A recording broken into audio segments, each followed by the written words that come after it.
She remembered being pulled gently by cold hands, not cruel ones, into a place where the water didn't feel wet. It happened in 1998 in a rural village called Bugoma, nestled near the banks of the River Mpanga in western Uganda. The rainy season had just ended and the river was full, swollen with muddy water that hissed through the rocks like a serpent in heat. One afternoon, 14-year-old Nyakana, a quiet girl with curious eyes, was sent to fetch water. It was a chore she did often. She carried the usual yellow jerrycan and wore her mother's old kitenge wrapped tight around her small frame. She never came back. The villagers searched the riverbanks. They called her name. Her jerrycan was found upright at the water's edge, as if gently placed there.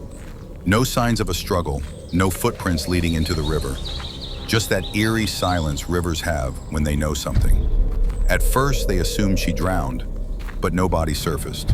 Not that day, not the next, not even after 3 weeks. Her parents mourned. They sacrificed a goat, lit fires, and called upon ancestral spirits, but nothing stirred. Until exactly 40 days later.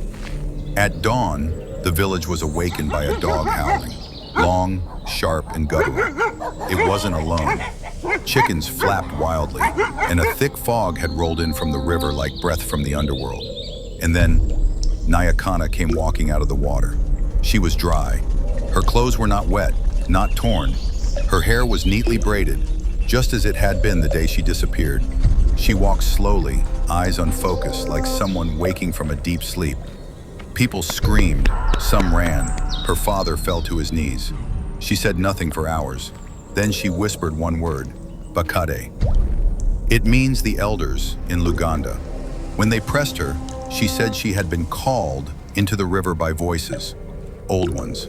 She remembered being pulled gently by cold hands, not cruel ones, into a place where the water didn't feel wet. It was quiet and full of shadows. She said she saw faces, some familiar, some ancient, whispering secrets. They taught her things, showed her things, births, deaths, the day her grandfather died, the name of her mother's stillborn son no one had ever told her about. The village elders convened and called the local spirit medium. When he arrived, he refused to enter the house. He claimed Nyakana had been borrowed by the spirits of the river, the Nalubali, ancient water gods believed to dwell beneath Lake Victoria and its tributaries.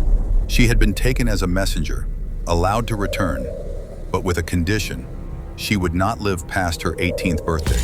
Her parents tried everything: church prayers, Islamic healing, ancestral appeasement, but nothing seemed to change her. She would stare into fire for hours. Sometimes she would murmur in old dialects no one had taught her. People said she walked barefoot at night, always toward the river, always back. And then, on the morning of her 18th birthday, Nyakana vanished again,